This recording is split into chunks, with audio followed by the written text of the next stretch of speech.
Bonsoir, bonjour, tout dépend de quand est-ce que tu verras cette vidéo.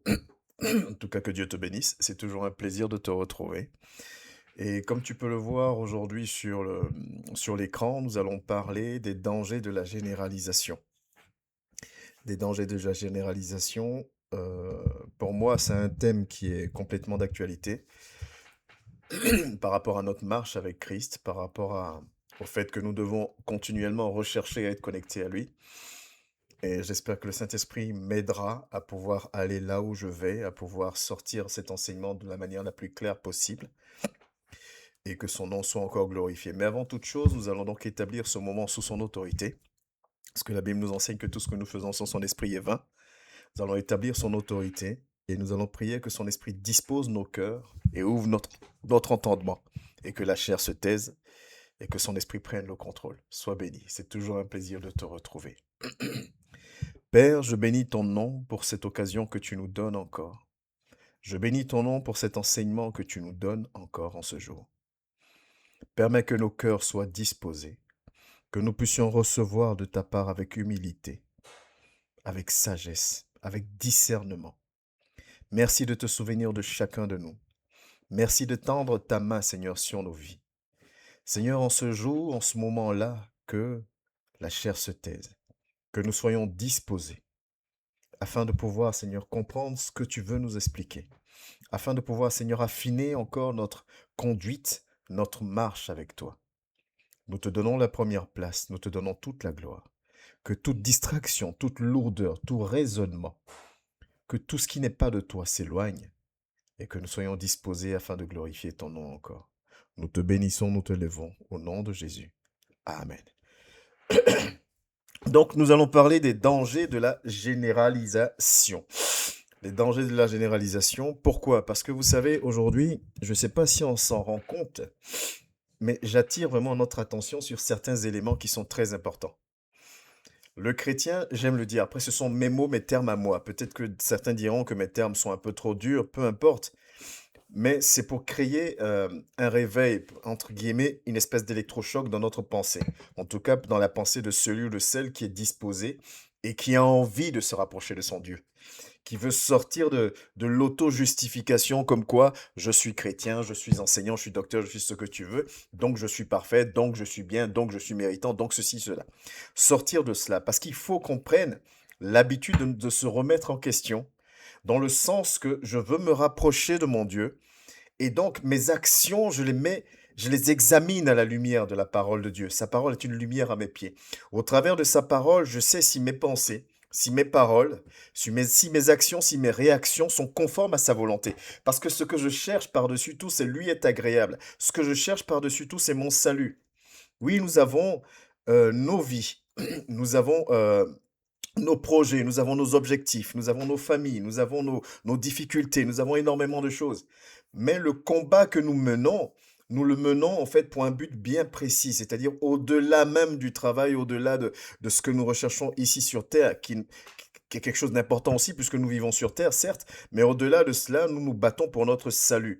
Donc l'intérêt, nous avons tout intérêt en fait, à avoir cette capacité d'auto-analyse, cette capacité de soumission à la parole de Dieu, histoire de voir si notre marche est toujours conforme selon sa volonté.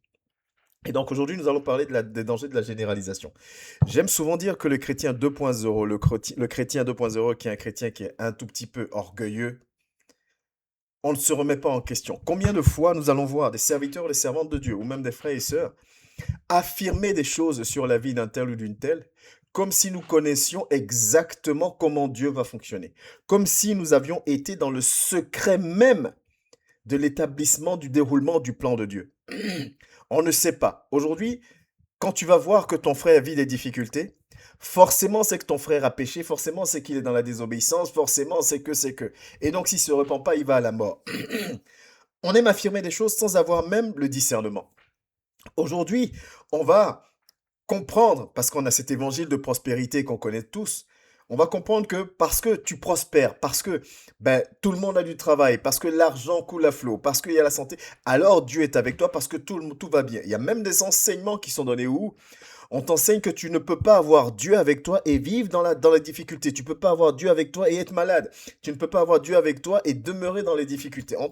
Il y a ces enseignements-là qui sont donnés. On prétend savoir exactement comment Dieu va fonctionner. Parce que nous généralisons tout. Et la généralisation a certes ses bons côtés, mais la généralisation a aussi énormément de côtés, de mauvais côtés, de limites, si je peux le dire dans ce sens-là. Et on va en parler ensemble ce soir.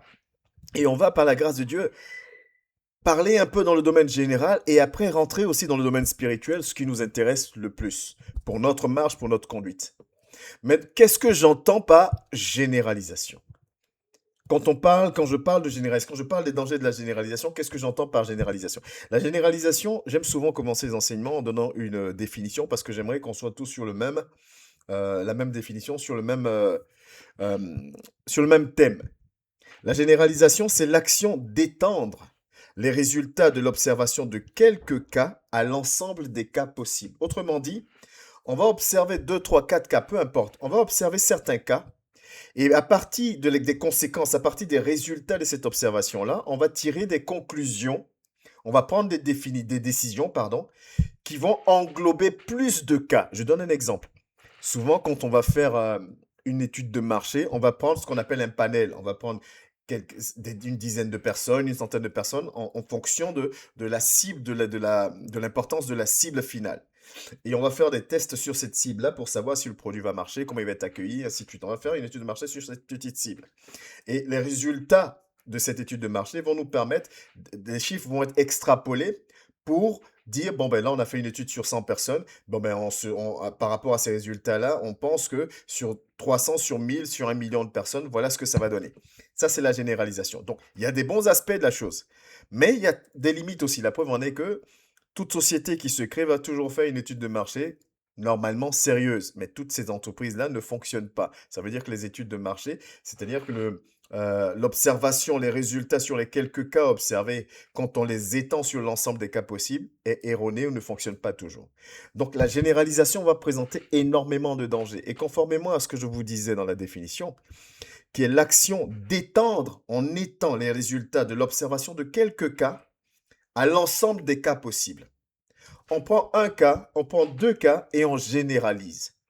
Et ça fonctionne comme ça dans le monde de tous les jours. Je vous ai pris l'exemple de l'étude de marché avant d'ouvrir une entreprise, avant de lancer un produit, il y a des panels qui sont créés, il y a plein de choses qui sont faites et on généralise après les résultats. Mais ça va plus loin. Parce que même nous, en tant que chrétiens, et c'est avant de rentrer dans le domaine chrétien, dans la vie de tous les jours, vous savez, l'homme aime comprendre comment fonctionne ce qui l'entoure. Ok? Et c'est d'ailleurs pour ça que nous, les chrétiens, nous sommes souvent vus comme des gens sans intelligence. Parce qu'on nous dit, mais tu crois en quelque chose que tu ne vois pas. Tu n'as pas vu Dieu et tu dis que tu crois en lui. L'homme est en général factuel. Il croit en quelque chose dans lequel il croit.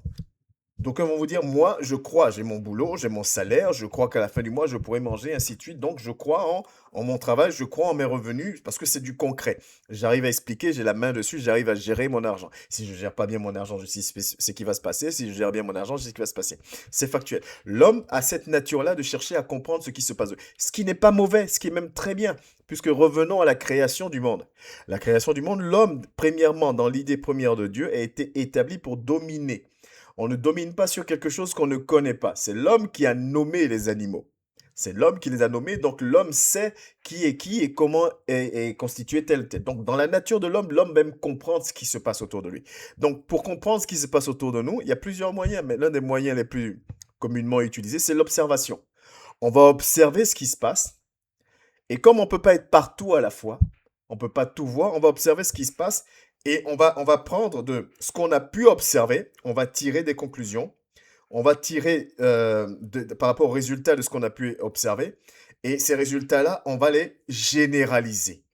On va en faire des lois, on va faire des principes de vie, on va en faire des règlements, on va faire plein de choses. On va généraliser ces choses-là.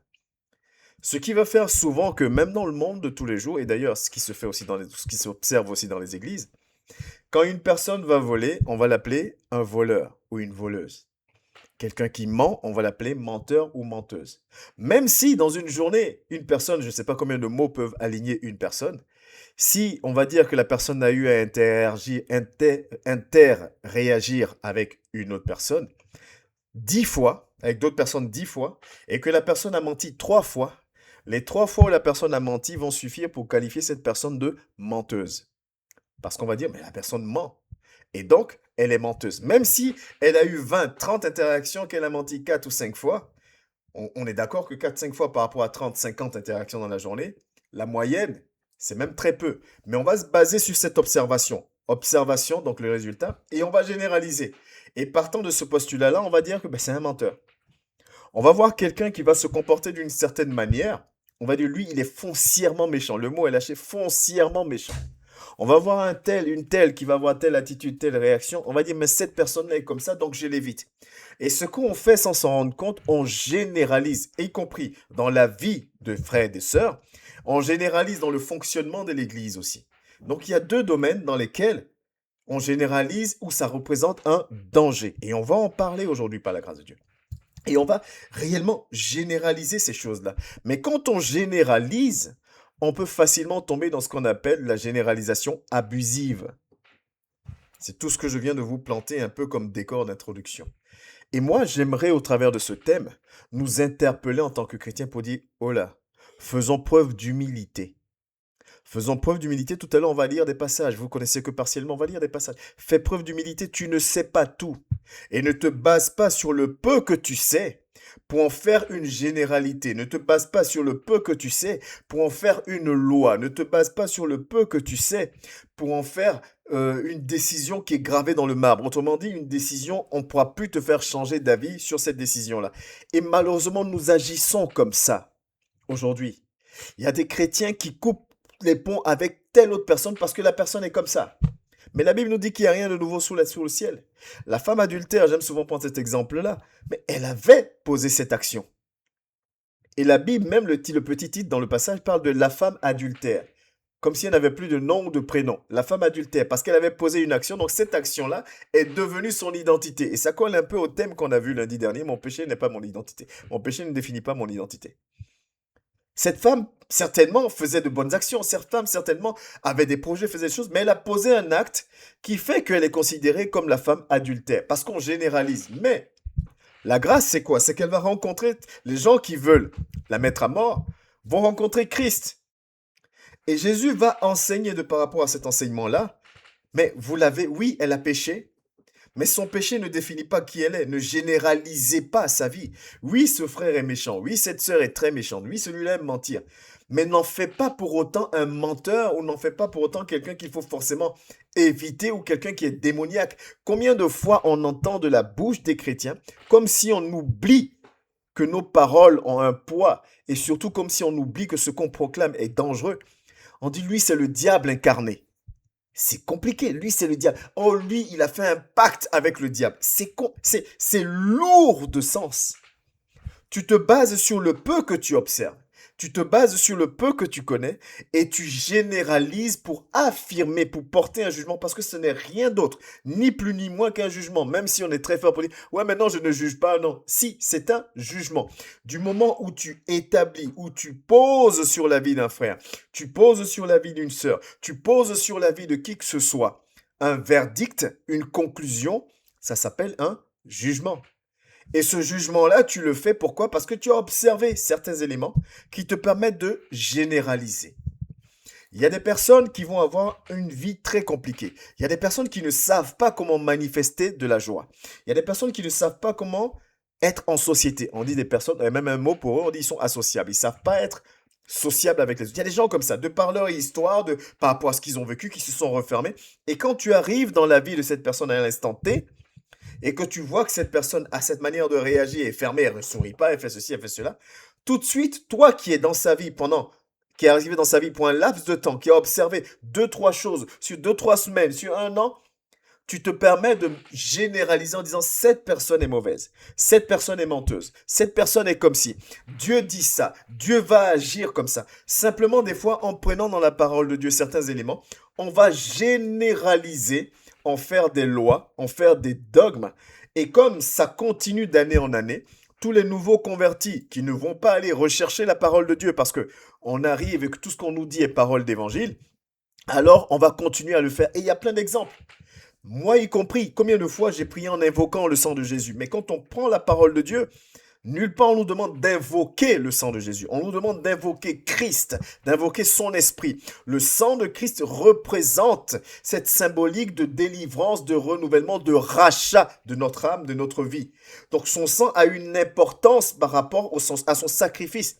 Mais on ne nous demande pas d'invoquer le sang. Et quand on prend la parole de Dieu, on va lire, si on veut essayer de lire, on va voir qu'à chaque fois qu'il est fait mention du sang de Christ, c'est un rappel à son sacrifice. Mais moi, j'ai grandi en étant enseigné qu'il faut invoquer le sang de Christ. Parce qu'on est parti du postulat que le sang de Christ est d'une puissance, dans le sens où par son sang, il nous a rachetés. Mais quand on parle de son sang qui a coulé, on fait allusion à sa mort. On fait allusion à sa mort. On est parti de ce postulat-là, on en a fait une règle, une généralité, que maintenant dans le monde entier, tout le monde invoque le sang de Christ. Je ne veux pas juger, j'enseigne juste selon la parole de Dieu. Et c'est des choses qu'on fait. Il y a plein de choses comme ça qu'on prend et qu'on généralise ou qu'on essaye de généraliser en partant sur des choses assez simples en fait. Parce qu'on les a vues, parce qu'on les a lues. Et donc, on va partir vers ce qu'on appelle la généralisation abusive. Autrement dit, on va tirer des conclusions générales d'expériences isolées ou d'expériences qui sont prises hors contexte ou de manière hâtive. On lit la parole de Dieu et notamment, vous connaissez très bien cette histoire de la femme n'a pas le droit de prêcher ou de ceci ou de cela. J'ai lu, c'est écrit noir sur blanc, donc voilà. Je sors tout de son contexte. Je ne cherche pas le contexte, je cherche rien du tout. Je sors tout de son contexte et je fais. On va même prendre des passages tout à l'heure parce qu'on va arriver au niveau des passages. L'habillement vestimentaire, on prend toutes ces choses-là, on en fait une règle, on généralise. Pourtant, à la base, des fois, ça part de quelque chose de positif. Mais la généralisation, le fait d'en faire une règle, et qui dit règle et être humain que nous sommes, nous nous appuyons sur cette règle-là pour condamner les autres, pour juger en disant, mais toi, tu fais pas ça. Ah, tu fais pas ça. Ah, d'accord. Mais comme tu fais pas ça, tu iras en enfer. À toi, tu crois en l'enseignement des femmes. Ah, tu respectes pas la parole de Dieu, tu iras en enfer. À toi, tu es une femme, tu as un ministère et tu enseignes et tu prêches. Tu connais pas la parole, tu iras en enfer. On s'auto-proclame juge simplement parce qu'on est parti sur une base de généralisation. Ah, mais Dieu va frapper dans ta vie. Ah, Dieu va frapper. Dieu n'aime pas. Dieu va agir comme ça dans ta vie. Parce que tu es ceci, on te parle. Dieu va faire ceci, cela. On généralise. Alors qu'il y a tellement d'exemples dans la Bible où des fois tu te dis, mais Dieu va frapper et Dieu n'a pas frappé. Ou des fois tu te dis, Dieu va jamais choisir cette personne et c'est cette personne-là que Dieu choisit. Ou des fois tu te dis, non, mais et puis c'est ça. On ne connaît pas Dieu. Dieu fait comme il veut. Il est le Dieu de l'impôt. Il est le Dieu. Il est Dieu, il est le créateur. Il fait comme il veut. Il choisit qui il veut. Il équipe qui il veut de son don. Mais comme nous, chrétiens, aujourd'hui, nous aimons, nous nous laissons gagner par cette tendance à tout généraliser, alors on s'engouffre dedans. Et on généralise. On y va. On généralise, on généralise, on généralise, en s'appuyant sur des exemples très précis, mais nous, on généralise. Et il y a énormément d'exemples. Vous savez, il y a des exemples qui sont un peu drôles, qui font un peu sourire, d'autres qui font un peu moins sourire. Un exemple qui fait sourire, je sais que par exemple en France, on va dire qu'une personne, une femme blonde ou un homme blond n'est pas intelligent. C'est physiquement, par ton physique, on va dire, bah, en général, les blancs sont pas très malins. Pourquoi? Parce qu'on a observé peut-être qu'une ou deux blondes ou je sais pas combien de nombres de personnes agissent de manière un peu bizarre. Donc, les blonds en général ou les blondes, elles sont pas très intelligentes. On généralise. Alors qu'il y a des blondes qui sont très intelligentes. Mais on en fait toute une généralisation. Et comme cette généralisation va entrer dans la vie, dans l'esprit ou dans l'inconscient, dans le subconscient de certaines personnes, dès que tu as affaire à un blond et une blonde, ça te revient en fait à peut-être que tu as des a priori parce que la généralisation a ancré des choses en toi. Vous voyez un peu les dangers, jusqu'où ça nous mène en fait. Ça nous mène dans le jugement. Et je vais même aller sur un sujet un peu moins drôle. La couleur de la peau.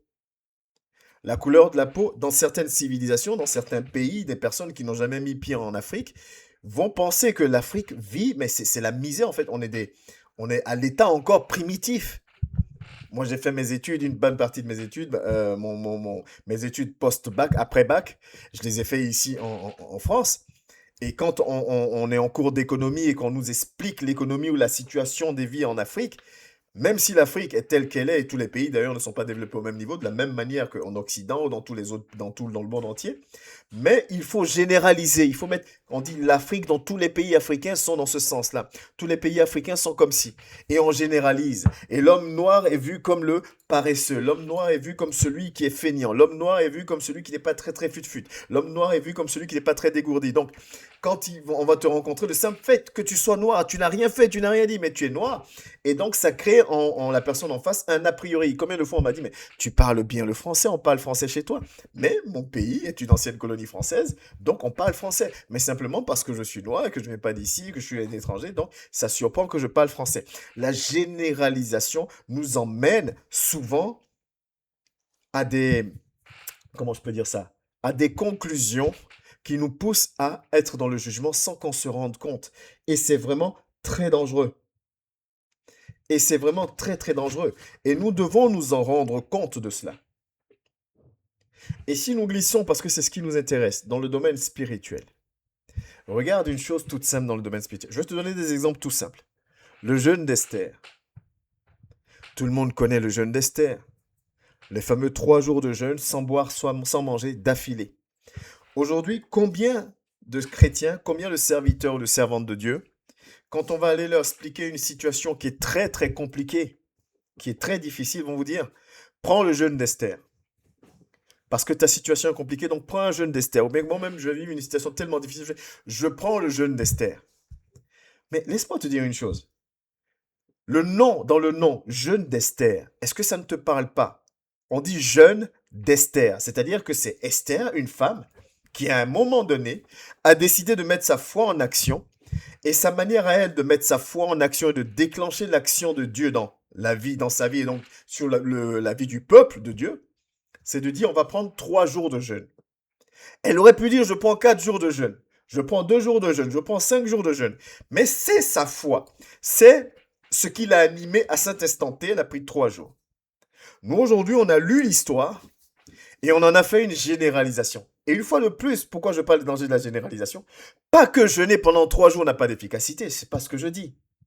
Mais le fait de prendre ce jeûne-là et de le rendre jeûne comme jeûne plus puissant, jeûne d'Esther, jeûne machin truc, là on frôle, on sort un peu de la chose. C'est-à-dire que le côté ta foi, le côté ton intimité, le côté ta relation avec ton Dieu, qui te pousse à dire moi je vais poser telle action et par cette action Seigneur, je veux que tu te manifestes.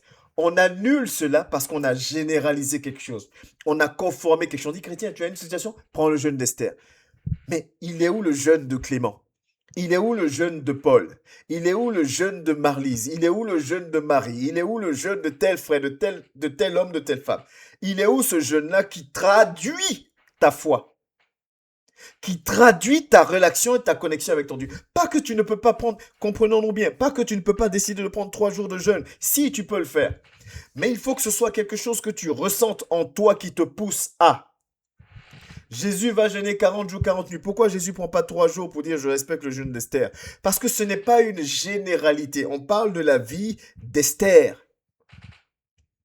Mais nous prenons des éléments et nous nous appuyons sur ces éléments et nous disons on connaît Dieu. On sait comment faire avec Dieu. Je sais comment toucher le... Et ce qui m'attriste, c'est que des fois, vous savez, dans la posture même du serviteur, de la servante qui enseigne la parole de Dieu, dans cette posture-là, dans le vous, ou dans le langage non verbal, la personne se présente comme détentrice, de la connaissance. Je sais, moi, comment il faut faire. Je sais, moi, par où il faut passer. C'est-à-dire que cette humilité dans la parole de dire, moi, je conseille, moi, j'enseigne, moi, je vous dis que voilà des exemples de comment toucher le pan de la robe de Christ. Je vous incite à avoir une relation avec votre Dieu. Je vous incite à mettre votre relation avec votre Dieu à une importance, à un niveau très élevé. Toutes ces choses-là disparaissent. Aujourd'hui, le serviteur prend un passage, il le lit, il exhorte dessus, mais il est positionné, il se positionne comme si il a la science infuse. J'ai même déjà entendu en voyant une vidéo, un serviteur qui dit que lui, il a été convié au conseil de Dieu, où Dieu lui a révélé énormément de choses. Vous voyez jusqu'où on va. Alors que Jésus lui-même, quand on lui demande, mais quand est-ce que tu reviens? Il dit, ni moi, Personne ne le sait sauf le Père. Autrement dit, le Père révèle à qui il veut, quand il veut, il ne révèle pas tout. Si Jésus lui-même n'avait pas toute la connaissance, notamment en parlant du dernier jour de son jour du retour sur terre. Mais pourquoi aujourd'hui nous prenons, avec le peu de connaissances que nous avons, nous l'extrapolons, nous généralisons, avec ça je dis, je sais. Oh, je sais que toi tu vas aller en enfer. Toi, ta situation va jamais se débloquer. Mais lui là, il a désobéi, donc lui il va voir ce qu'il va vivre demain. Lui il va voir comment les choses vont se passer. Mais tu ne sais pas. Tu ne sais pas. C'est pour ça que je dis aujourd'hui, vous voyez, c'est pour ça que je nous appelle chrétiens 2.0. Si on veut être honnête et comprendre la vie de certains serviteurs dans la parole de Dieu, aujourd'hui, ces personnes-là n'auraient même pas été écoutées, ne serait-ce qu'écoutées, parce qu'on est trop spirituel et qu'on connaît comment Dieu va fonctionner. Prenons la vie de Jacob. Jacob, au travers duquel, et on a été enseigné en plus de ça dimanche dernier avec le serviteur, Jacob, au travers duquel les 12 tribus d'Israël vont sortir. Mais Jacob, comment il commence? Il va tromper son frère Isaac, son père Isaac. Il va tromper avec l'aide de sa mère, son frère Ésaü. Mais c'est de la tromperie. Et rappelons-nous quand même, si on se met dans le contexte d'avant, la bénédiction du Père, surtout le Père avec qui Dieu a fait une alliance, la bénédiction du Père est d'une grande importance. Donc ce que Jacob a volé à son frère Ésaü, c'était pas une baguette de pain. C'était important. Autrement dit, il a carrément volé, si on peut dire entre guillemets, la destinée. En gros, les bénédictions que son père Isaac devait le faire, c'est ce que Jacob a volé. Mais c'est cet homme-là que Dieu choisit. C'est cet homme-là au travers duquel Dieu dit, toi, j'établis mon alliance avec toi, c'est de toi que vont sortir mes 12 tribus. Mais aujourd'hui, le chrétien 2.0, s'il voit que toi, aujourd'hui, tu es méchant, tu es mauvais, tu n'écoutes pas, tu es un démon. Tu n'iras pas au paradis. Dieu va te frapper. Dieu va bloquer tes choses. Et tu vas voir. Et tu vas ceci. Et tu vas ceci. Tu ne sais pas. Tu ne sais pas. Dieu va appeler Judas. Jésus va appeler Judas. On n'a pas dit que Jésus a appelé, un peu comme ça fonctionne dans les gouvernements, où le président nomme le Premier ministre et le Premier ministre fait son gouvernement, même si le président a son droit de regard. Non, c'est Jésus qui a appelé un à un. Matthieu, viens. Il a appelé Pierre, viens. Il a appelé Judas, viens. Jean, viens. Il les a appelés un à un, viens. Et parmi les un à un, dans les 12, il a appelé Judas l'Iscariote. En sachant qui il était, en sachant ce qu'il ferait. Et la preuve que Judas n'avait pas un traitement mis à part dans le sens où lui on sait ce qu'il va faire, donc on lui confie pas. Judas gérait les finances. Donc Judas avait une importance, il avait un rôle. Mais le chrétien aujourd'hui, du peu qu'il connaît, il se sert de ça et il l'amplifie. Oh, toi, tu ne grandiras jamais. Oh, toi, tu ne seras pas capable d'emmener, de conduire des gens à Christ. Oh, toi, tu ne pourras pas gagner d'âme. Oh, toi, tu te lances à créer ton ministère. Tu es dans la désobéissance. Tu verras que tu vas te... Et tout le monde attend que tu te cognes la tête pour dire, vous avez dit, on avait dit que c'est comme ça que Dieu fonctionne. Oui, mais non. Dieu ne fonctionne pas comme ça. Rappelez-vous du roi, à qui le serviteur, Dieu dit à son serviteur, va dire à ce roi-là, il va mourir. Et le roi prie en disant, Seigneur, attends, regarde ma vie, comment j'ai... En lui présentant ses fruits. Et la Bible nous dit, avant même que le serviteur ne quitte la cour, qu'est-ce qui se passe? Dieu lui dit, repars, dis à ce roi, je lui accorde encore 12 années. Dieu fait comme il veut. Mais aujourd'hui, nous généralisons tout. Et dans la généralisation que nous faisons, nous connaissons tout. Je maîtrise tout. Je sais exactement là où Dieu veut aller. Je sais où Dieu va faire. Je sais ceci. Mais si Dieu est avec toi, tu ne vivras pas ceci. Mais si tu vis cela, ça veut dire que Dieu n'est pas avec toi. Alors. Et ça nous pousse à rentrer dans les compromis alors que nous sommes juste dans la généralisation. Et je vous ai pris l'exemple du jeune Esther. Esther a posé sa foi en action. Mais toi, pose aussi ta foi en action par rapport à ce que tu vis, par rapport à ta relation. Qu'est-ce que tu ressens? Qu'est-ce que tu as envie d'offrir à Dieu comme gage de sacrifice, comme gage d'obéissance pour dire, Seigneur, regarde, là, je veux te démontrer, je veux appuyer, vraiment, te montrer que j'ai besoin que tu agisses dans ma vie, donc je décide de. Quelle est ton intimité avec ton Dieu? Mais si on reste dans la généralisation, ça devient totalement impersonnel. J'ai parlé tout à l'heure du ministère de l'interdiction du ministère des femmes. On va généraliser, on va complètement oublier Comme on a dit, la généralisation, c'est quoi? On prend les résultats, l'observation d'éléments, de quelques éléments, et on va les étendre sur tous. On va oublier que Paul, son ministère, c'est les non-juifs. Qui dit non-juif dit des personnes qui ont leur culture, qui ont leur manière de fonctionner, qui ont leurs principes, qui ont leurs règlements. Donc Paul doit aller dans ces endroits-là et prêcher dans ces endroits-là pour ne pas être rejeté. Donc Paul va faire quoi? Paul va s'adapter. Il le dit lui-même, avec une telle personne qui se considère faible, j'agis comme si j'étais faible. Pourquoi? Dans le but de gagner le plus grand nombre. Donc Paul va faire face à des difficultés culturelles, à des difficultés religieuses, à des difficultés différentes de Pierre, par exemple, qui va prêcher aux Juifs, donc qui ont la même culture. Paul doit faire face à cela. Rajouter à cela, on va complètement omettre que Paul aura à gérer plusieurs assemblées dans plusieurs pays, donc dans plusieurs endroits différents. Et donc, Paul va faire face à différentes difficultés. Tu peux avoir des assemblées, une assemblée dans telle ville. Dans celle-là, bizarrement, la jeunesse ne se sent pas concernée. Donc, tu mets en place des choses pour que la jeunesse se sente impliquée. Tu as une assemblée dans un autre pays où la jeunesse se sent impliquée, mais les papas ne se sentent pas impliqués. Tu mets en place des choses. Tu vas dans une autre assemblée. C'est les mamans qui ne se sentent pas impliquées. Tu vas dans une autre assemblée. Il y a des divisions dans le corps pastoral. Et donc, tu es obligé de gérer et tu ne vas pas prendre une règle que tu vas généraliser partout. Les bases doivent rester pareilles, mais tu vas adapter à chaque situation. On va complètement sortir ça, on va dire, mais c'est écrit dans la Bible. Paul ne le permet pas. Et donc, toi qui dis que la femme peut, tu vas aller en enfer. Une fois de plus, on prend une règle qui n'est pas mauvaise, on va la généraliser, en faire un dogme, et à partir de là, on va se juger les uns les autres. Les dangers de la génération, parce que du coup, je connais comment Dieu fonctionne. Je sais comment Dieu fonctionne. On a commencé l'étude sur les serviteurs de Dieu. On a parlé d'Élie. Et il y a un élément qui m'avait frappé.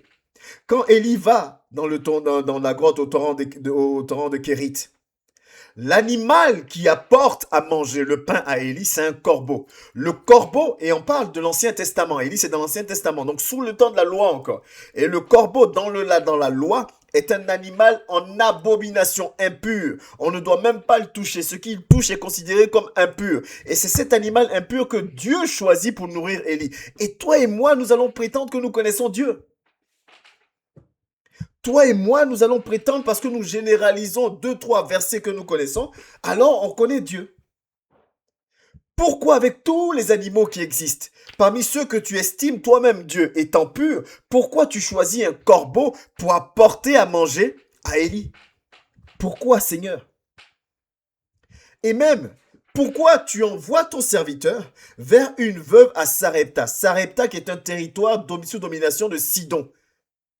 Élie fuit Jézabel. Jézabel n'est nulle autre que la fille du roi de Sidon, des Sidoniens. Donc Dieu envoie son serviteur dans le territoire ennemi. Parce que si Jézabel adore Astarté et Baal, ça veut dire que chez les Sidoniens, ils adorent Astarté et Baal. Et c'est là-bas que Dieu va cacher son serviteur. Oh non, Dieu ne fonctionne pas. Oh, Dieu n'est pas... On ne sait pas tout. Arrêtons de généraliser. Fais preuve d'humilité. Ce que tu sais, appuie-toi dessus, point. Ce que tu ne sais pas, tu ne sais pas. Ne juge pas. Tu peux voir aujourd'hui un grand bandit. Et c'est ce bandit-là qui va être sauvé, qui va être à la croix. Et on va en parler d'ailleurs. Amen. Et on va en parler. Jésus va passer tout son ministère à enseigner quoi? La vie de sanctification, l'amour, la repentance, aimer, ceci. Jésus va passer tout son ministère à enseigner ça. Pour faire quoi à la fin? Pour accorder le salut à un bandit sur la croix. Mais le bandit n'a pas marché dans la sanctification. Le bandit ne l'a pas aimé comme il nous a demandé d'aimer. Tu as pris 3 années de ta vie pour enseigner sur la sanctification, pour dire qu'il faut marcher comme ça, pour dire que tu es le seul chemin, pour dire que si on ne respecte pas les commandements, on n'ira pas. Si on ne porte pas... Le bandit a porté quel fruit? Dites-moi, quel fruit le bandit a porté? À part faire du mal, il a fait quoi? Mais à la croix, le bandit a eu son salut. On va lire le passage tout à l'heure. On ne connaît pas Dieu. Arrêtons de généraliser. Arrêtons de la généralisation a des dangers. C'est dommage que il n'y a pas plus de frères et sœurs que ça de l'Assemblée qui soient connectés. Mais arrêtons de généraliser. C'est un danger réel. La dîme. On va prendre la dîme et on va la généraliser pour en faire une loi. Tu ne payes pas la dîme, tu vas en enfer. Tu payes la dîme, tu vas en enfer. C'est-à-dire qu'on se combat sur des choses qu'on a nous-mêmes généralisées. On va complètement mettre de côté. Rappelez-vous, hein, quand on a parlé de généralisation abusive, on a dit quoi? Tirer de conclusions générales à partir d'expériences isolées, hors contexte ou hâtives. Hors contexte. Pourquoi la dîme existe? Ça, on s'en fout. On met de côté. Parce que si on met ça de côté, on va comprendre que cette règle générale qu'on fait et qu'on sort aujourd'hui pour dire que la dîme est obligatoire et que si tu ne payes pas ta dîme, tu vas en enfer, ben ça va faire que l'Église n'aura pas d'argent. Au lieu d'enseigner la leçon amour, la leçon soutien, qui est forte et qui est contenue dans la dîme, puisque la dîme était le seul revenu des Lévites qui, eux, n'avaient pas hérité d'un territoire. Et donc, ça représentait quoi? Ça représentait que les 11 autres tribus soutiennent leurs frères, la 12e tribu.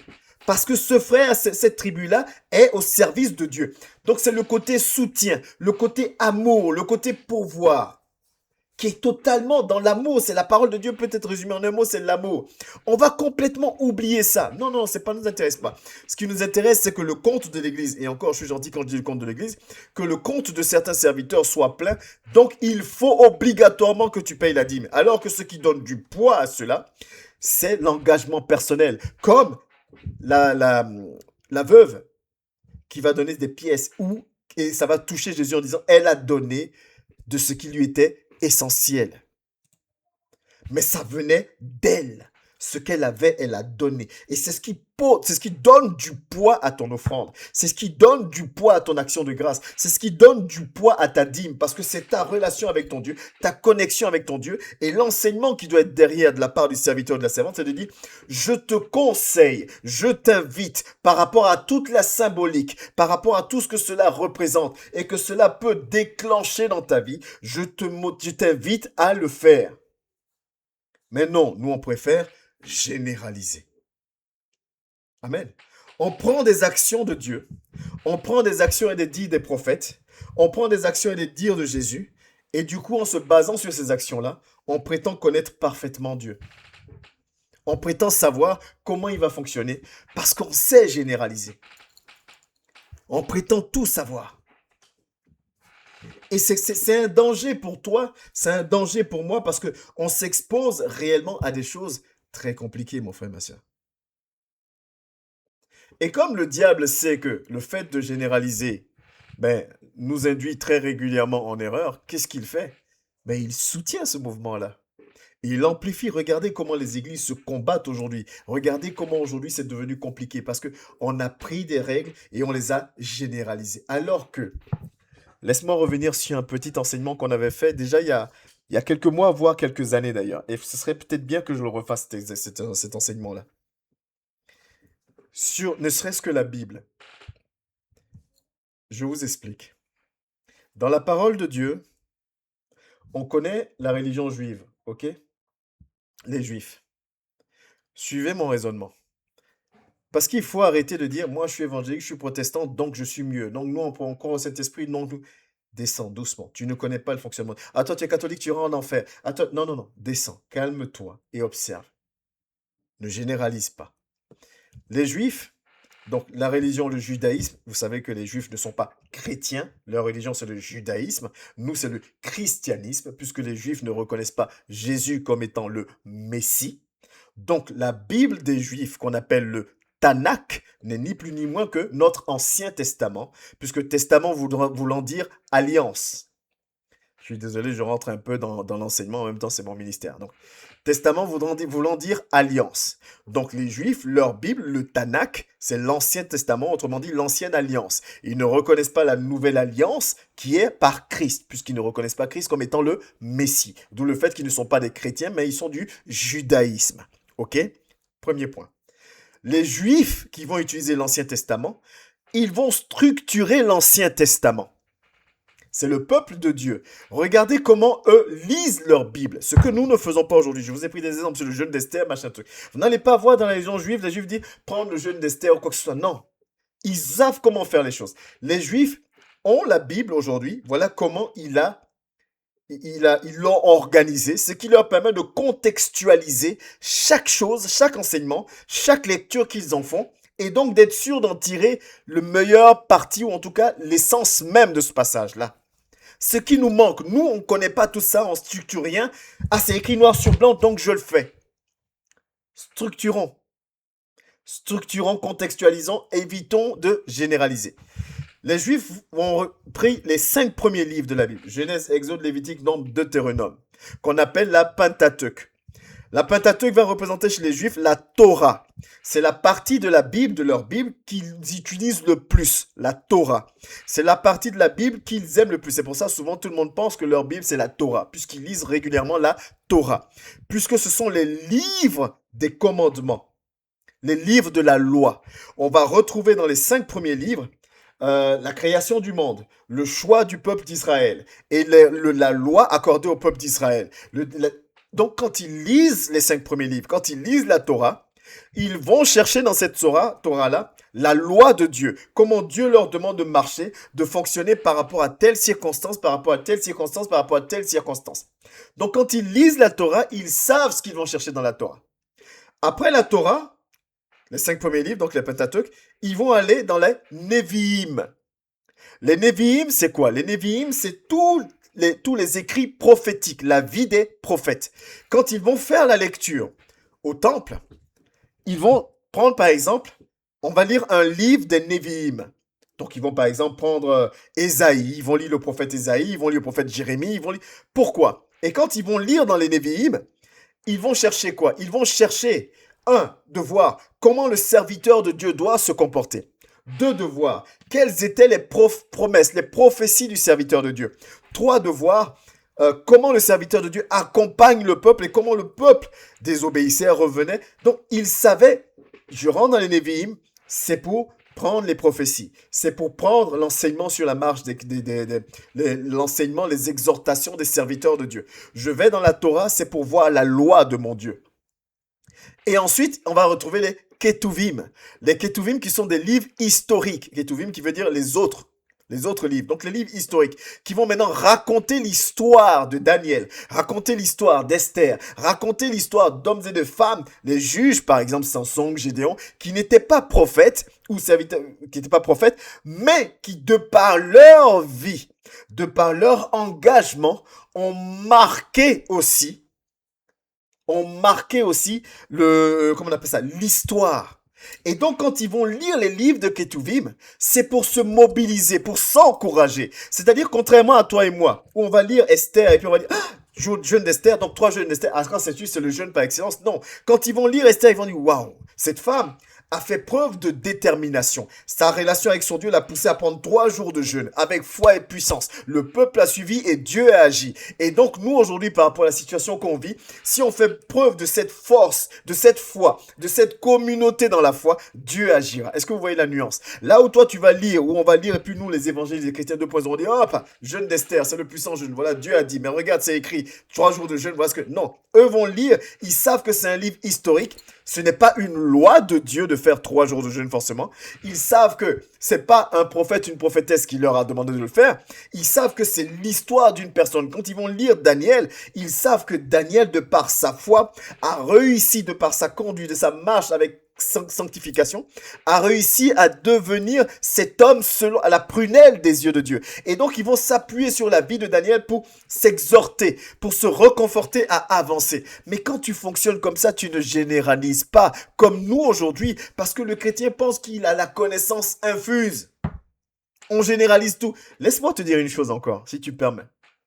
La Bible que nous utilisons, vous savez que nous avons la Bible protestante et évangélique, ok, qui compte ses 66 livres. Et la Bible catholique, comme souvent ce qu'on a dit, qui compte 7 livres de plus. Et ces 7 livres sont dans l'Ancien Testament, ce qu'on appelle les livres apocryphes. Bon, on est vraiment dans l'enseignement aujourd'hui. J'espère que ça, je ne vous perds pas. Mais les 7 livres-là, souvent les évangéliques vont dire, notre Bible est la vraie. Et les catholiques vont dire, votre Bible, elle est incomplète, la nôtre est la vraie. Et on va généraliser la chose. Et donc, on va dire, mais ça c'est écrit dans tel livre. Ah, mais ça c'est le livre de la Bible catholique. Donc, mais vous oubliez une chose. Les livres aujourd'hui qui ont été sélectionnés et qui constituent la Bible que nous utilisons, que ce soit celle catholique ou celle évangélique ou protestante, il n'y a pas de Bible évangélique, Bible protestante, que ce soit la catholique évangélique, les livres qui sont présents dans la Bible ont été sélectionnés par un concile constitué d'êtres humains. C'est-à-dire, c'est des hommes qui se sont assis et qui ont dit, ce livre-là, on le met, celui-là, on le met pas, celui-là, on le met, celui-là, on le met pas. Et on sait, toi et moi, que là où l'homme met sa main, faut toujours faire attention. Et c'est pourquoi certains serviteurs de Dieu disent, et moi je suis d'accord avec eux, faisons attention. Cherche la parole de Dieu, ne cherche pas la Bible. Autrement dit, cherche à avoir une connexion avec ton Dieu, à comprendre la vision de ton Dieu, au lieu de t'appuyer sur exactement tout, de le prendre à l'aide, de sortir du contexte. Donc, toi et moi, où les protestants et les catholiques se battent, sachant que la base des deux Bibles, c'est des bases établies sur des décisions humaines, concile. Les gens se sont levés, toi on met, toi on met pas, toi on met, toi on met pas. Mais on fait une généralisation, on arrive à dire, ma Bible est la mieux que la tienne, ta Bible ment, si tu utilises cette Bible, tu iras en enfer, si tu fais ceci. Concentre-toi sur ta Bible avec ton Dieu, ne généralise pas. Amen. Je prends cet exemple des Juifs pour nous dire quoi? Regardez comment ils structurent. Pourquoi aujourd'hui le chrétien ne peut pas lire la parole en structurant? Si Dieu a dit ça, ok, il sait pourquoi, mais alors, je dois contextualiser. On a fait l'enseignement sur la méditation. Je ne sais pas si ça a aidé quelqu'un dans son mode de méditation. Je ne sais pas si ça a permis à quelqu'un dans la méditation de monter. Peut-être même que tout à l'heure, à la fin du programme, quand on le fait toujours, quand on va couper l'enregistrement et qu'on posera les questions, je vous poserai la question, c'est quoi les 5 questions à se poser quand on médite? Et pourquoi se poser ces questions-là?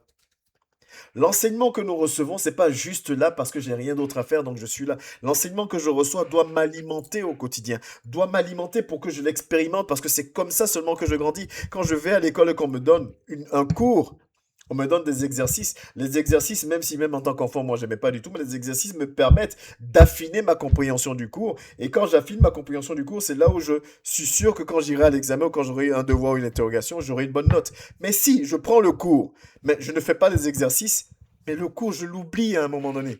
Et la preuve, c'est que même les exercices que j'ai faits, j'oublie. Théorème de Pythagore, toutes ces choses, on nous a bassinés avec ça. Mais aujourd'hui, tu me demandes c'est quoi le théorème de Pythagore? J'en sais rien. Parce que je suis plus dans ce domaine-là. Pourtant, à l'époque, on a fait les devoirs, ainsi de suite. Mais si tu ne te cultives pas au quotidien, mais que tu es au programme, que tu assistes au programme, que tu lis la Bible, mais que tu ne cherches pas à la mettre en pratique, à quoi cela nous sert-il? En quoi cela nous aide-t-il à grandir? La croissance spirituelle, c'est facile de dire Seigneur, je veux la croissance spirituelle. Mais cela demande un engagement de toi. C'est comme un élève qui va à l'école qui dit je veux être premier des classes, mais qui refuse d'apprendre ses leçons, qui refuse de faire des exercices et qui n'est même pas présent au cours. Mais il veut être premier, il veut faire partie des 3 premiers. Il veut passer en classe supérieure. Mais tous voulons passer en classe supérieure. Mais passeront en classe supérieure, grandiront que ceux et celles qui s'en donneront les moyens. Je dis toujours, fonctionner avec Dieu, c'est pas de la magie. Seigneur, je veux ça et boum, il te donne. J'avais entendu une fois un truc que j'avais même partagé, qui m'avait même parlé, où on dit, j'ai demandé à Dieu la force. Dieu m'a donné des épreuves afin que je devienne fort. J'ai demandé à Dieu le pardon, de pouvoir pardonner. Dieu m'a donné des situations où on m'a trahi, on m'a fait du mal afin que j'apprenne à pardonner. J'ai demandé à Dieu l'élévation. Dieu m'a fait passer par comment on appelle ça? Le brisement pour que j'apprenne à être grand. Vous voyez, nos prières, ce qu'on demande à Dieu. Dieu nous façonne pour ça. Mais si je ne discerne pas ça, si je ne joue pas mon rôle, mais que je suis dans la généralisation parce que je connais tout, tu connais 2, 3 passages, mais tu sais toutes choses. Tu arrives à tout savoir, à savoir que telle valeur en enfer, à savoir que tel est comme ci, à savoir que tel est comme ci, à savoir que tel est comme ci. Alors que nul ne peut savoir la volonté de Dieu. Et il y a des passages bibliques qui l'attestent. Vous voyez, on va commencer à lire la parole. On va prendre 1 Corinthiens 13, et nous allons lire du verset 9 au verset 10. Paul dit une chose. Vous savez, les écrits de Paul qui créent souvent beaucoup de divisions, mais regardez ce que lui-même nous dit, Paul. Paul dit, car nous connaissons en partie et nous prophétisons en partie. Est-ce qu'il y a quelque chose à dire en plus? Celui qui parle, c'est Paul. Et on sait le niveau auquel Paul a servi Dieu. Si quelqu'un comme Paul, lui-même Paul, je dis pas n'importe qui, je dis pas même pas moi, mais Paul, dit que lui, nous, quand il dit nous, quand on dit nous, c'est qu'on se met dans le lot. Nous connaissons en partie. Nous prophétisons donc en partie. Mais je m'appuie sur quoi aujourd'hui? J'ai fait un songe, j'ai vu telle personne voler ou telle personne truc, donc la personne est du diable. Donc je m'appuie sur quoi? Base-toi sur ce que tu sais, ne généralise pas, n'amplifie pas. Nous connaissons en partie et nous prophétisons en partie. Mais quand ce qui est parfait sera venu, ce qui est partiel disparaîtra. C'est-à-dire que le temps du parfait, et le parfait c'est qui? C'est Dieu. Quand Dieu viendra, quand le temps de Dieu sera venu, alors ce qui est partiel disparaîtra et tout deviendra parfait. Et regardez ce que Dieu disait déjà de par la bouche de son serviteur Ésaïe dans l'Ancien Testament. Dans le livre d'Ésaïe 55 du verset 8 au verset 11. Il dit quoi? Car mes pensées ne sont pas vos pensées et vos voix ne sont pas mes voix, dit l'Éternel. Pas un homme, pas... L'Éternel dit mes pensées ne sont pas les vôtres. Arrêtez de croire que vous me connaissez. On ne pense pas pareil, on ne voit pas les choses pareilles. Ce que moi je vois, c'est pas ce que tu vois. Et mon plan, tu ne le connais pas. Tu connais que la partie que je veux bien te révéler. Donc fais preuve d'humilité. Ne juge pas, ne condamne. C'est pour ça qu'il dit vous n'avez pas à lutter contre la chair et le sang. Tu ne sais pas pourquoi ton frère ou ta sœur passe par telle situation. Tu ne sais pas pourquoi depuis des années on dit à ton frère de renoncer à lui-même et qu'il n'arrive pas à le faire. Tu ne sais pas pourquoi depuis 5 ans on dit des choses à ta frère, tu dis des choses à ton frère ou à ta sœur et la personne, ça lui glisse sur le corps, ça lui fait aucun effet. Parce que Dieu a un plan, il y a un temps. Cette personne est peut-être en formation. Cette personne passe par des choses parce que cette personne doit comprendre des choses. Cette personne doit se fortifier. Parce que le temps viendra. Tu peux dire la même chose à des gens pendant 5 ans, puis un jour tu dis à la personne, oh, c'est vrai que j'avais jamais dit, ou la personne se met à couler de l'intérieur, mais attends, je t'ai rien dit de nouveau. Parce que c'est le temps. Mais si pendant tout ce temps, toi, moi, on généralise parce qu'on connaît tout et on pense que la personne c'est fini, non. Amen. C'est pour ça qu'on doit être capable, par exemple, des gens qui quittent l'assemblée avec bruit et fracas qui reviennent, on doit être dans la joie, comme la parabole du fils prodigue. Parce que si je suis spirituel, alors je suis humble. Si je suis spirituel, je sais que je suis au service de Dieu. Et si je suis au service de Dieu, j'agis conformément à la parole de Dieu. Je sais ce qu'il me donne. Et ce qu'il me donne, je sais que c'est partiel. Je me contente de ce qu'il me donne. Il ne m'a pas demandé de combler ce que je ne sais pas. Il ne m'a pas demandé ça. Donc je fais ma part. Je reviens sur mon passage. Car mes pensées ne sont pas vos pensées et vos voix ne sont pas mes voix, dit l'Éternel et il continue. Autant les cieux sont élevés au-dessus de la terre, autant mes voix sont élevées au-dessus de vos voix. Et mes pensées au-dessus de vos pensées. Pour dire qu'il n'y a rien à voir. Vous ne pouvez pas, tant que moi je ne vous donne pas accès à une partie de mes pensées, accès à une partie de mes révélations, vous ne pouvez pas savoir ce que je veux. Pourquoi je choisis un tel? Pourquoi je choisis une telle? Pourquoi tel passe par là? Pourquoi en celui-là je mets tel don? Pourquoi en celle-là je mets tel don? Pourquoi je fais comme ci et comme ça? Tu ne peux pas le savoir tant que je ne t'ai pas révélé. Et même quand je te le révèle que partiellement. Comme la pluie et la neige descendent des cieux et y retournent. Bon, c'est la suite du passage. Nous devons vraiment comprendre ces choses-là. On ne connaît pas totalement la volonté de Dieu. On ne connaît pas totalement. Je vais vous prendre un petit exemple. On va lire Deutéronome. Si nous prenons Deutéronome 22 au verset 5. Regardez ce qui est écrit. Ça ne souffre d'aucune ambiguïté, c'est clair comme de l'eau de roche. Une femme ne portera point un habillement d'homme. Un homme ne mettra point des vêtements de femme, car quiconque fait ces choses est en abomination avec l'Éternel, à l'Éternel, ton Dieu. Ce passage ne souffre d'aucune confusion. C'est écrit noir sur blanc. Quelle que soit la version que tu vas prendre, c'est écrit la femme ne doit pas porter les habillements d'homme. L'homme ne doit pas mettre ceci, cela. En plus, c'est un passage qui est dans le Deutéronome, dans les livres de la Pentateuque, les 5 premiers livres, donc les livres de la loi. Ça fait partie de la loi de Dieu. Amen. Si je prends cela et que je fais une généralisation, je vais vous poser des questions très stupides. À cette époque-là, il n'y avait pas les shorts. Il n'y avait certainement pas des pulls, des suites comme ça. Donc la Bible n'en parle pas. Alors ça veut dire quoi? Je ne dois plus porter de suite, je ne dois pas porter de shorts parce que la Bible n'en parle pas. Et c'est quoi les habits d'hommes et les habits de femmes? Parce qu'à cette époque-là, les hommes portaient des toges, Les femmes aussi avaient leur robe toge, mais il y avait des tenues femmes et des tenues hommes. Et aujourd'hui, il y a des tenues femmes et des tenues hommes. Il y a des pantalons coupe femme, il y a des pantalons coupe homme. Et si un homme porte un pantalon coupe femme, ça ne lui ira pas parce qu'on n'a pas la même forme, les mêmes formes morphologiques qu'une femme, en général. Mais si je prends ce passage et j'en fais une généralisation, je condamne maintenant le salut d'une personne à son habillement. Je condamne le salut d'une personne à son habillement. Elle dit, oui, mais c'est écrit dans la loi. Oui, c'est écrit dans la loi. Par rapport à ce temps-là, par rapport à ce contexte-là. Parce que dans ce temps-là aussi, quand il fallait demander pardon à Dieu, il fallait immoler un animal. Pourquoi tu n'immoles plus d'un animal? Vous voyez l'hypocrisie du chrétien? On prend ce qui nous arrange et on dit ça, c'est une règle immuable. On la généralise. Et ce qui ne nous arrange pas, on ne la généralise pas. Parce que si tu me dis que ça, c'est encore d'actualité, alors les sacrifices d'animaux sont aussi encore d'actualité. Tu vas me dire, ah, mais non, non, non, non, les sacrifices d'animaux, puisque Jésus a dit, je ne suis pas venu abolir, mais accomplir. Alors les sacrifices d'animaux sont encore d'actualité. Pourquoi tu généralises ce qui t'arrange et ce qui t'arrange pas, tu ne généralises pas? Et c'est pas quelque chose qui est propre à nous, hein. La dernière fois, je vous ai donné le passage. Vous savez, quand Jésus parlait du divorce et qu'il disait de ne pas divorcer, tout le monde était là, même les disciples et tous ceux qui l'enseignaient. Oh, mais ce que tu es en train de nous dire est grave, puisque voilà ce que nous on sait. Et quand on avait pris le passage, si vous vous rappelez bien, de la parole de Dieu, dans la loi, dans la Pentateuque, dans la Torah, qui dit quoi? Qui dit que vous pouvez vous marier. Si ça ne va pas pour X raisons, vous pouvez vous séparer et aller vous remarier après. Ce qui était interdit, c'est que vous, après, vous reveniez vous retrouver encore. Mais ça arrangeait tout le monde. Et là, Jésus vient, celui qui dit qu'il n'est pas venu pour abolir, mais pour accomplir, il dit non, hein, tu t'es marié devant ton Père, devant Dieu, vous restez jusqu'à la fin du monde. Quand ils disent, mais attends, là, ce que tu es en train de dire, c'est là, les disciples vont dire, mais ce que tu es en train de dire là, attends. C'est mieux de ne pas se marier. Alors Jésus dit, maintenant, vous avez compris l'importance du mariage. Vous voyez la généralisation, comment ça va loin?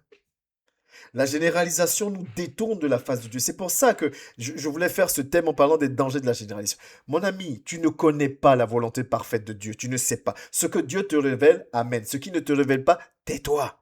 Arrête de juger, arrête de condamner. Arrête de faire des choses qui ne sont pas selon la volonté de Dieu, pensant que tu es selon Dieu. Alors que lui-même dit, c'est pas parce que tu auras chassé des démons, guéri des malades, fait ce genre de choses que je te... Non, je pourrais te dire, arrête de moi, je ne t'ai jamais connu parce que tu n'as pas l'amour. Dieu fonctionne avec l'amour. Il veut des personnes qui renoncent en elles-mêmes et qui laissent l'Esprit de Dieu prendre la première place dans leur vie. Je vous parlais du brigand à la croix. On va lire le passage. C'est dans Matthieu 27.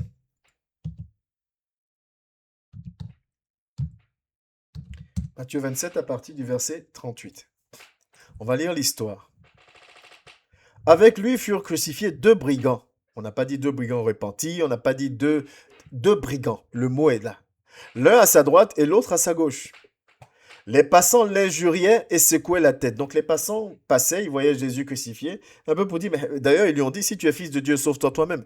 Donc les gens disent, mais attends, celui-là, il a ressuscité des morts, il a fait des miracles, il est puissant, regardez comment il finit. Parce qu'aujourd'hui, dans l'entendement des chrétiens, une fois de plus dans la généralisation, si tu es serviteur de Dieu, si tu es enfant de Dieu, tu dois être dans l'opulence, tu dois être riche, tu dois avoir des enfants, tu dois être marié, ton travail fonctionne, tout va bien, tu as la bonne santé et tout. Non, donc eux, c'est la même chose. Ils regardaient Jésus crucifié et ils se mettent à secouer la tête. En disant, toi qui détruis le temple et qui le rebâtis en 3 jours. J'ai même dévancé, j'aurais dû lire un peu plus. Sauve-toi toi-même si tu es le Fils de Dieu. Descends de la croix. Il n'y a rien de nouveau. Descends de la croix, sauve-toi toi-même. Les principaux sacrificateurs avec les scribes et les anciens se moquaient aussi de lui et disaient, les sacrificateurs, ceux qui étaient au service de Dieu, autrement dit au service du Christ, ceux qui connaissaient la parole, la loi. Les scribes, c'est ceux qui savaient lire et écrire. Et les anciens, les détenteurs de la loi, de la connaissance, se moquaient de Jésus. Pourquoi? Parce qu'aussi, ils disaient, mais comment? Il a sauvé les autres et il ne peut pas se sauver lui-même. Généralisation. Il a sauvé les autres, il peut pas... S'il est roi d'Israël, qu'il descende de la croix et nous croirons en lui. S'il est roi d'Israël, qu'il descende de la croix. C'est-à-dire que ceux qui sont censés le connaître, comme nous aujourd'hui, il n'y a rien de nouveau. Regardez notre vie. J'enlève un peu le passage, je le remettrai. Les chrétiens se combattent. C'est pas le monde qui nous combat. Le monde ne nous combat. Le monde dit, vous, vos affaires, on s'occupe pas de ça. Restez dans votre truc. Vous voulez croire en quelqu'un qu'on voit pas, restez dans votre truc. Et c'est nous-mêmes qui nous combattons. Oh, moi, l'église, la Merce, nous, on a le Saint-Esprit plus que vous. Parce que ceci, parce que, et on se combat. Au lieu de s'aimer, au lieu de s'enseigner, au lieu d'être conscient qu'on ne connaît pas tout en totalité, qu'on connaît que partiellement, arrêtez de généraliser. Non, non, non, non, non. On a la science infuse. Ce que nous faisons est mieux que tout le monde. Et donc, on sait critiquer et juger. Il a sauvé les autres et il ne peut pas se sauver lui-même. S'il est roi d'Israël, qu'il descende de la croix, nous croirons en lui. Il s'est confié en Dieu, que Dieu le délivre maintenant, s'il l'aime. Car il a dit, je suis le fils de Dieu. Vous voyez, ça, j'ouvre une parenthèse. Quand on nous enseigne, qu'on nous donne des enseignements de prospérité, tu ne peux pas être de Dieu et puis vivre ceci, tu ne peux pas être de Dieu et puis vivre ceci, tu ne peux pas être de Dieu, tu ne peux pas être de Dieu. Écoutez ce qu'on disait de Jésus lui-même. Continuons. Les brigands crucifiés avec lui l'insultaient de la même manière. Les brigands l'insultaient de la même manière. C'est-à-dire qu'on est dans la même situation des crucifiés, ils l'insultent de la même manière. Depuis la 6e heure jusqu'à la 9e, il y eut des ténèbres sur toute la terre, ok. Et vers la 9e heure, Jésus s'écria d'une voix forte, Élie, Élie, lama sabachthani, c'est-à-dire, mon Dieu, pourquoi m'as-tu abandonné? Ah, c'est pas le bon passage que j'avais pris. J'étais sûr que c'était le bon passage. Mais en gros, quand le brigand va lui dire, j'ai pas ma Bible sur moi, sinon je voulais, mais c'est dans la continuité, hein, dans le livre de Matthieu 27. Quand un des brigands, celui qui a sa droite, va lui dire, mais on n'est pas digne, on n'est pas pareil que lui. Jésus va lui dire, à cet instant même, tu seras avec mon Père. Jésus passe toute sa vie à enseigner la sanctification. Jésus passe toute sa vie à dire, soyez comme si, ne faites pas de mal, ne faites pas ceci, ne faites pas cela. Et à la croix, il va donner le salut à un brigand qui ne sait pas, on ne sait pas s'il était baptisé, on ne sait pas mais Dieu fait comme il veut. Arrêtons de généraliser. Ah, tel est mort dans telle circonstance, donc il va aller en enfer. Non, tu ne sais pas. Ne généralise pas. Amen. Tantôt, Jésus guérit en imposant les mains. Tantôt, il crache à terre, il fait de la boue et il colle sur les yeux. Il fait comme il veut. Ne généralise pas. Les dons spirituels. Le même qui dit aspirer aux dons les meilleurs, le même dit aussi je donne à qui je veux, comme je veux. Le même. Arrêtons de penser qu'on le connaît. Il fait comme il veut. Il dit aspire aux dons les meilleurs. Mais lui-même, il dit je donne à qui je veux. Autrement dit, c'est pas à tous ceux qui aspirent que je vais donner. Je vais donner à qui je veux, comme je veux. Prenons la parole de Dieu. Ne me croyez pas sur parole. C'est ce que je vous enseigne toujours. Prenons la parole de Dieu et que cela nous aide dans notre méditation quotidienne. 1 Corinthiens 12, verset 11. Un seul et même esprit opère toutes ces choses, les distribuant à chacun en particulier comme il veut. Ok, il donne comme il veut. Mais c'est le même, dans le même passage de 1 Corinthiens au verset 31, qui dit quoi? Aspirez aux dons les meilleurs. Et je vais encore vous montrer une voie par excellence. Donc, on doit aspirer aux dons les meilleurs. N'empêche que c'est à lui que revient le dernier mot. Ne généralise pas. Ah, mais depuis que tu es converti, tu n'as pas encore le parler en langue. Mais depuis que tu es converti, tu n'as pas encore la possibilité de chasser les démons. Mais depuis, c'est Dieu, l'Esprit de Dieu qui donne comme il veut. Et nous devons éviter justement de généraliser parce que c'est dangereux. Amen. Parce que la généralisation, comme je disais tantôt, nous emmène au jugement. Alors que regardez ce que la parole de Dieu nous dit concernant le jugement. Ne jugez point, afin que vous ne soyez point jugés. Matthieu 7, du verset 1, verset 2. Ce passage-là doit nous effrayer avant d'ouvrir la bouche pour dire « Oh, tel est de diable, tel va aller en enfer, tel est comme si. » La Bible dit « Ne jugez point, afin que vous ne soyez point jugés. » Donc, premièrement, si tu ne juges pas, au moins tu es sûr de ton jugement soit un peu plus doux. Mais regardez le truc. Car on vous jugera du jugement dont vous jugez, et l'on vous mesurera avec la mesure dont vous mesurez. Vous voyez comment nos mots nous bloquent? Ah, moi, je suis très strict. Ah, moi, je ne rigole pas. Ah, moi, c'est comme si. Ah, moi, le Saint-Esprit, c'est... Mais de la même rigueur que tu mets à condamner, à juger l'autre, même si tu n'appelles pas ça du jugement et de la condamnation, c'est cette même rigueur que Dieu va mettre aussi à ton encontre. Donc, sois souple, sois doux, sois amour. Comme ça, lui aussi, il sera souple, doux et amour envers toi. Mais tu es comme ça. Ah, moi, c'est comme ça. mais lui aussi sera comme ça avec toi. Alors ne pleure pas. Ne pleure pas après. C'est pour ça, je vous avais déjà raconté ça et je vais conclure par ça encore aujourd'hui. Je vous avais dit souvent dans l'assemblée, et je vais prendre notre assemblée en exemple, quand des situations existent, arrivent, on me dit souvent, oui mais docteur, pourquoi tu n'appelles pas le frère, pourquoi tu tapes pas du poing, pourquoi tu fais pas ceci, pourquoi tu prends pas telle décision, c'est pas normal, pourquoi? Oh docteur, pourquoi c'est là, pourquoi tu permets, pourquoi tu souris encore, pourquoi tu ne mets pas la personne devant ses réalités, pourquoi? Maintenant, quand les jours passent et que la personne qui te dit mais pourquoi tu ne fais pas cela et que c'est cette personne-là qu'il faut reprendre et quand tu reprends la personne qui te conseillait de reprendre l'autre, la personne n'accepte plus. Pourquoi? Maintenant, ça me concerne. Alors que la parole de Dieu dit, tu seras jugé de la même manière dont tu juges, la même rigueur, la même mesure que tu utilises, c'est cette même mesure qui. Maintenant, quand c'est vers nous, on n'accepte pas. Oh, je ne comprends pas pourquoi le docteur m'a parlé comme ça. Oh, je ne comprends pas pourquoi le docteur est sévère comme ça. Je ne comprends pas pourquoi c'est. Non, mais tu voulais que ça le fasse pour l'autre. L'autre, on devait lui dire, et l'autre, si l'autre a le malheur de partir, ah, l'autre n'est pas spirituel. Mais toi aussi, quand on vient vers toi maintenant, tu n'acceptes plus. Ne généralisons pas. S'il vous plaît, ne généralisons pas. Toi qui es connecté, qui m'écoutes, j'espère que tu as compris. Toi qui auras l'occasion de voir cette vidéo en ligne, faisons attention au danger de généraliser. Contextualisons. Demandons au Saint-Esprit de nous éclairer. Demandons au Saint-Esprit de nous disposer. Et soyons des élèves, des chrétiens qui, lorsque nous proclamons quelque chose, Amen, nous nous en donnons les moyens d'atteindre ce niveau-là. Ne soyons pas des chrétiens dans la bouche, comme je j'aime souvent dire, des chrétiens 2.0, que de la bouche.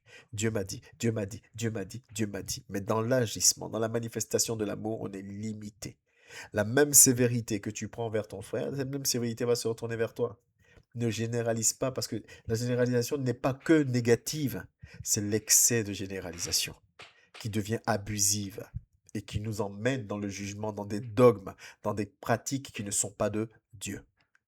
Voilà l'enseignement que j'avais pour toi ce soir. Voilà l'exhortation que j'avais pour toi ce soir, que l'Esprit de Dieu avait pour nous.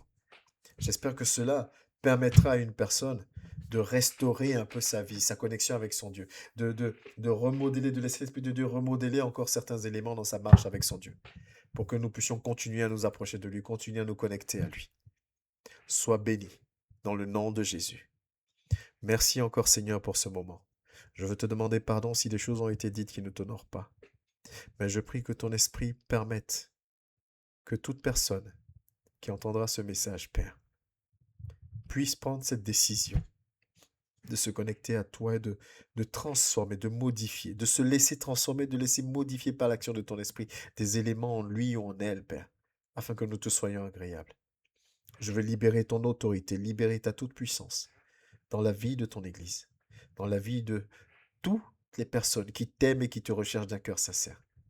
Que la gloire te revienne. Merci encore pour tout. Au nom de Jésus. Amen. Soyez bénis.